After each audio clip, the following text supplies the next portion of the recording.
बिहार में राजनीति रोज़ रोज़ एक नया मोड़ लेते जा रही है और ऐसे में जैसे जैसे राजनीति रंग बदलेगी वैसे वैसे ही मुख्यमंत्री नीतीश कुमार की राजनीति को धक्का सा लगता चला जाएगा। इसे समझने के लिए हमें 2-3 उदाहरणों पर गौर करना होगा और तब जाकर आप इस चीज़ को समझ सकते हैं। पहला है, मुख्यमंत्री नीतीश कुमार प्रधानमंत्री या विपक्षी एकता का नेतृत्वकर्ता बनने की सोच रहे थे, लेकिन कांग्रेस आलाकमान के द्वारा यह कह दिया गया कि जिसके पास जितनी सीटें होंगी वह तो चुनाव बाद होगा, क्योंकि हमारे पास यदि सीटें नहीं आएंगी तो कहां से कोई प्रधानमंत्री बनेगा और कहां से कोई अन्य मंत्री बनेगा। दूसरी ओर ममता बनर्जी और अरविंद केजरीवाल के द्वारा जब मल्लिकार्जुन खड़गे का नाम उछाला गया दलित प्रधानमंत्री के रूप में, फिर उन्हें नीतीश कुमार को धक्का लगा और लालू यादव और नीतीश कुमार वहां से निराश होकर लौटे। फिर उसके बाद नीतीश कुमार तुरंत बोलते हैं कि हम जनता दल यूनाइटेड की राष्ट्रीय कार्यकारिणी की बैठक बुलाएंगे और उस बैठक के नतीजों के रूप में यह सामने आने लगा कि अब ललन सिंह को राष्ट्रीय स्तर पर नेतृत्व न प्रदान करके किसी और को बनाया जाए। ऐसा इसलिए क्योंकि संभवतः ललन सिंह ने ही नीतीश कुमार को कहा था कि आप भाजपा से अलग होइए और प्रधानमंत्री पद का दावेदार बनिए। इसके बाद वे यहाँ आए थे और विपक्षी एकता को हवा देने लगे, लेकिन जब वही ढाक के 3 पाँच हुए तो नीतीश कुमार को भी अफसोस हुआ होगा और वे अब इस कार्य के लिए किसी अन्य को नियुक्त करना चाहते हैं। अगली खबर आ रही है कि भाजपा राजद के साथ मिलकर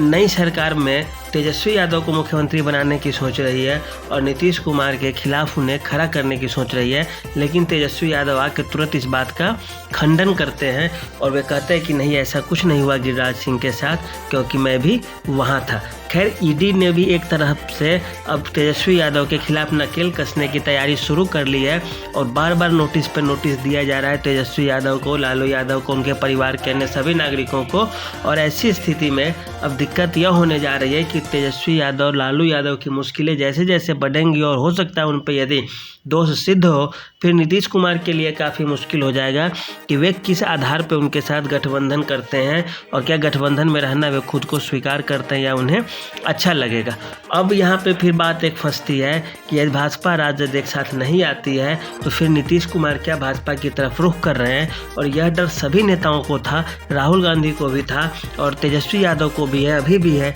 इसीलिए तेजस्वी यादव भी बार बार मिलते हैं और राहुल गांधी भी नीतीश कुमार से कई बार बात करते हैं। राजनीति में कोई भी अस्थायी मित्र या दुश्मन नहीं होता, यही सोचकर नीतीश कुमार किसी भी समय भाजपा में आ सकते हैं और उनमें हाथ उनका पकड़ सकते हैं और चुनाव अभी भी लड़ सकते हैं। भाजपा में भले ही मनोज तिवारी यह कहते हैं कि एक कहावत कहते हैं, धोबी का कुत्ता न घर का न घाट का, उसी तरह से बोलते हैं कि वे भाजपा से भी गए और कांग्रेस से भी गए नीतीश कुमार, लेकिन ऐसी बात नहीं है। अभी वे तैयार हो तो भाजपा वाले तुरंत उन्हें रखने के लिए अपनी ओर तैयार भी हो जाएंगे, लेकिन अब सारी बातें नीतीश कुमार पर निर्भर करेगी, क्योंकि अब जिसे वे राष्ट्रीय अध्यक्ष का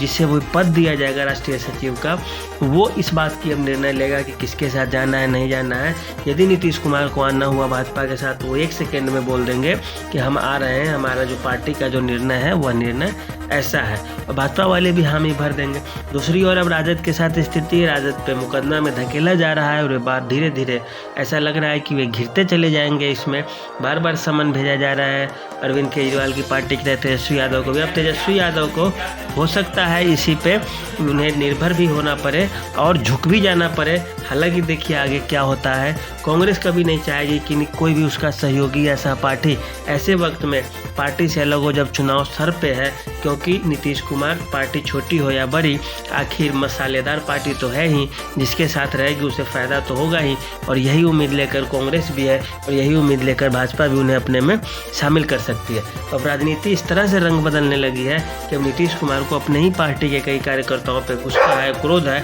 और देखिए वे आगे कैसे क्या करते हैं क्या नहीं करते हैं, या तो समय बताएगा। आज के लिए इतना ही, तब तक आप हमारे साथ बने रहिए।